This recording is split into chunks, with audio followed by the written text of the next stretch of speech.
This is the Louie T Network. Hey, either you're outside or you're in the lab room.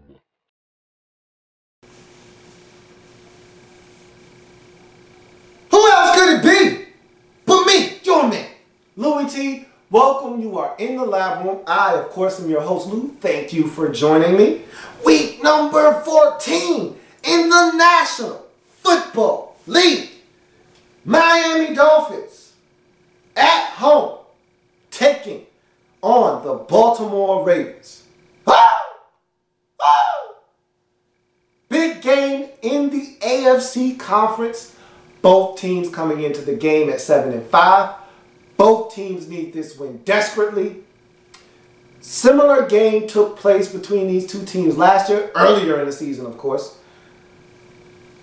I needed the Dolphins to come out with this one. I needed the Dolphins to prove to me that last year at the end of the season was a learning experience. Remember, keep in mind, Dolphins had a wild card spot sewn up last season. All they had to do was win. 2 games remaining in the season. All they had to do was win. Had to go to Buffalo, drop the ball, didn't even score a single point. Go home the next week, let the Jets spoil their party. I need to know that they learned from last year.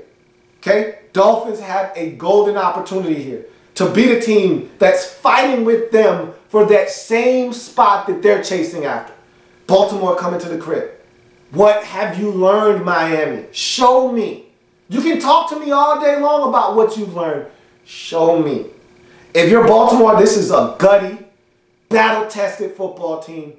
If there's one team I trust to get in the postseason by hook or by crook, Baltimore Ravens. I mean, I can answer that in a split second. Baltimore Ravens. They've been there. They've done that. Joe Flacco. Unflappable. Head coach John Harbaugh gets it done. So if you ask me who's getting one of those wild card spots, Baltimore. I'm going to tell you quick, Baltimore. I don't know who's getting the other one. Maybe Pittsburgh if they don't win the division. Maybe Cincinnati if they don't win the division. But I know one thing's for sure. Who's getting one of those playoff spots? Baltimore. And the reason why I can say that is because of games like this. Let's jump into this one and break it down. 7-5 Ravens, 7-5 Dolphins. Somebody's leaving this game with a bag of shame over their head because this is a big one. These are the types that you don't recover from. You lose this one and your season is in danger. Danger, Robinson. So, Dolphins start the game with a field goal drive that was dominated by Lamar Miller. I don't think people know how good Lamar Miller has played this year for this Dolphins football team. He's starting to come into his own. I really like Lamar Miller. I liked him coming out of Miami. And I think he's starting to get it. He's starting to understand. The only thing I want to see him do now is break a few more tackles. Seems like that last guy always manages to get Lamar on the ground. If he can break, the guy can run. He's got speed. I want to see it. I want to see that speed unleashed. Find a way into that secondary and get loose. But the dude, he's picking up chunks now. 14, 8, 9, 22. I'm ready to see the 56-yarder for a touchdown. I'm ready to see the 64-yarder for a touchdown. But this guy's really been productive for the Dolphins this year. And I don't think a lot of people know how well he's played this season for the Dolphins. It's 3-0, Miami early. Dolphins followed that field goal drive up with an even more impressive drive. 10 plays, 66 yards, capped off by a laser. And when I say a laser, I'm talking about shoot to Brian Hartline in the end zone. 2 Raven defenders. I'm almost like, man, why did you throw that? It was impressive, but it was dangerous. But it got in there, and man, did that one have some smoke behind it. It's 10-0. Dolphins up, and I'm like, okay, Miami, I see you. I see you, Miami. Maybe you have learned. Maybe last year was a learning experience. This is impressive. I mean, the Ravens had done nothing. I'm talking about they stymied these boys early. Dolphins offense, 2 drives, 2 scores, 10-0. I'm impressed. What you got for an encore, Miami? I need to see more. This game is nowhere near over. I need more. And so that's the end of the first quarter. Dolphins up 10-0. This is where I thought the game changed right here. I thought the game was never the same after this play. And to some of you, this is a minuscule play. You probably don't even know what I'm talking about. If you're a Dolphins fan, you know exactly what I'm talking about. Now, I don't know if you put as much weight on this play as I did, but with the momentum that you had, Ravens hadn't stopped you all game long. You score on this possession, especially if you get a touchdown. You go up 17 with the way your defense has been playing this year and the way that Baltimore struggles. I think you got this one in the bag. 17-0 would have been a almost unsurmountable comeback for the Baltimore Ravens. 13 and you still would have been feeling good about yourself. Brandon Gibson drops the football on 3rd and 12. Tannehill throws a rope to him. Would have been about a gain of 16. He goes up. Nobody touches him. Drops the football. Ay, ay, ay.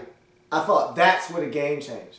Because if he catches that football, you extend the drive. If he catches the football, first of all, now we're talking about, 1st and 10 at the Baltimore about 38-yard line. You're talking about 2 more Lamar Miller runs away from, a field goal. You're talking about, a potential Mike Wallace catch and run for a touchdown. You don't know what happens after that, but you got to give me a chance. And that drop killed all the momentum that you had built in that first quarter with that 10-0 lead. They had to stop you on offense all game long. You pick up that first down, and now the doubt starts to creep into the Baltimore Ravens defenders' minds like, God damn, we can't get off the field. These boys are killing us. But he dropped that football, and I just thought everything went downhill from there.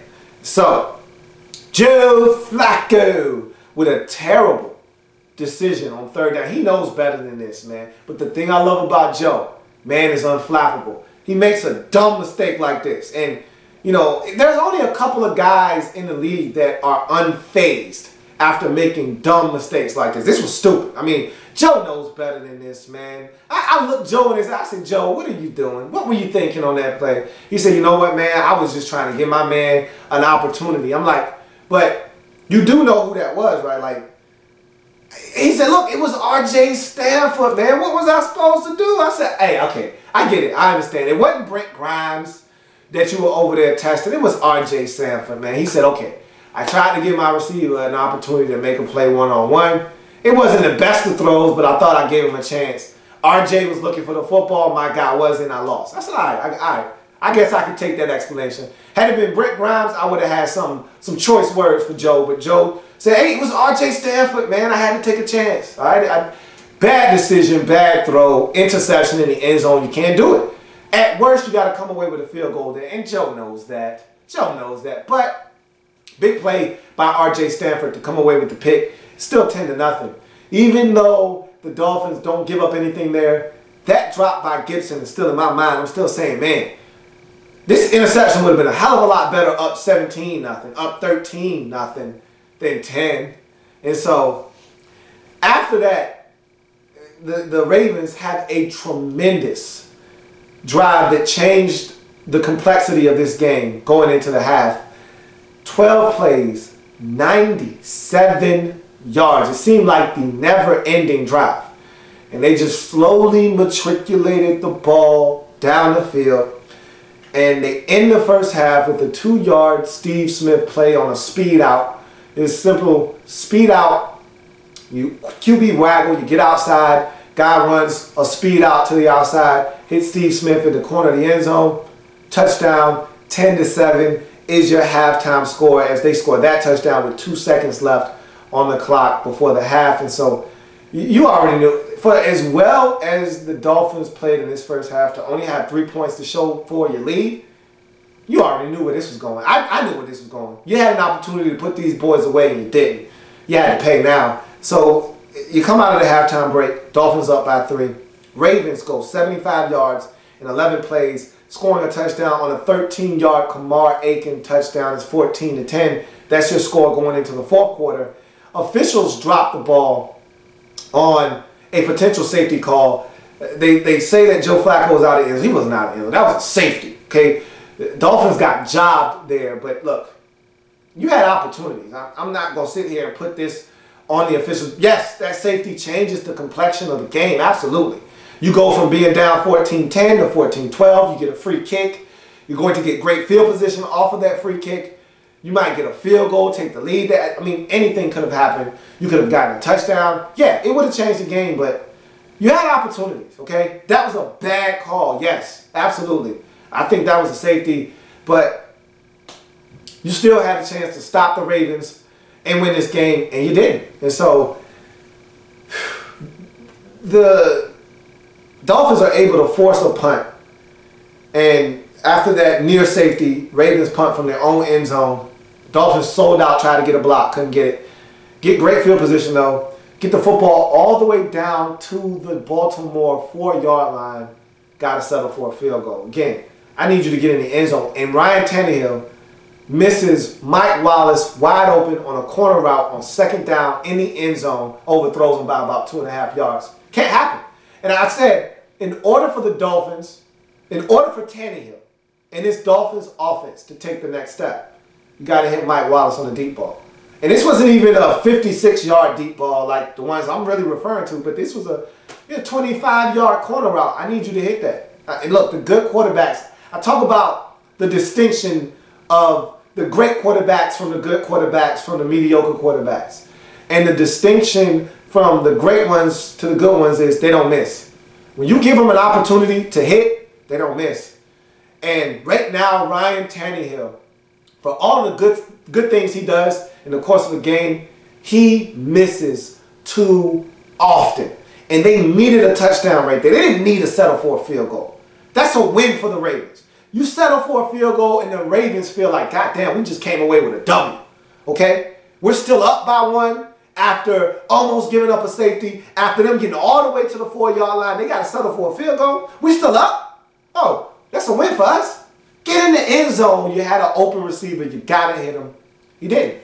And so now it's 14-13, but Ravens smell blood in the water now. That's momentum right there. You gave away momentum when you didn't get in the end zone on that Mike Wallace corner route. And so now the Ravens said, okay, we got to take advantage of this. They move it down the field. Flacco avoids another red zone disaster. Almost turned it over again. I looked Joe in his eyes and said, hey, Joe, you living dangerous, partner. You living dangerous, Chief. He said, hey, man, I'm good, man. I got this. My fault. I said, all right, man, you tripping. 3 yards later, in the end zone, they go on a Justin Forsett touchdown. It's 21-13. And then the floodgates open as Louis Delmas goes down with an injury. And all of a sudden, you can't tackle anybody. After the Louis Delmas injury, let me tell you what happened to your run defense. It went away. Listen to this. Delmas goes down, and Forsett for 44, Pierce for 23, and then Joe Flacco puts it away with a quarterback sneak. It's 28-13. That's your final score. Ravens go into Miami, stomp a mud hole, and the Dolphins come out with a W. Very disappointed in Miami. After leading in this game 10-0, having all the momentum in the world, having a chance to put some demons behind you and show that you're for real, at the crib, you let Baltimore not only come back and win the game, they come back and beat you by 15. I can't respect it. I can't respect it. I won't respect it. Big ups to the Baltimore Ravens for going on the road and getting one like they supposed to. If you're the Dolphins, I don't know where you go from here. You're 7-6. That's a hurtful loss. These losses in the AFC starting to stack up. You lost to Buffalo already. Still got a big one with New England, but you lost to Buffalo, lost to Kansas City, lost to Baltimore here. These losses in the AFC conference starting to stack up like bricks. So I don't know what to tell you. Lost to Denver as well. That conference record, not looking too tough. And that's where we start. When we start talking tiebreakers, that's where it starts. Not over yet, though. A lot of teams hovering around 8-5, 7-6. You're right there. But this one hurts. Big time. Big one for the Ravens. They go to 8-5. They're right there in the thick of things. They're going to make the postseason, folks. I don't know if you know, the Ravens going to find a way in. And when they do, they're a dangerous outfit. That's going to do it for Ravens and Dolphins. I thank you for joining me. If it happens in the National Football League, whether big or small, we cover it all here in the lab room. Come back and join me as I continue to break down week number 14 in the National Football League. See you in a bit.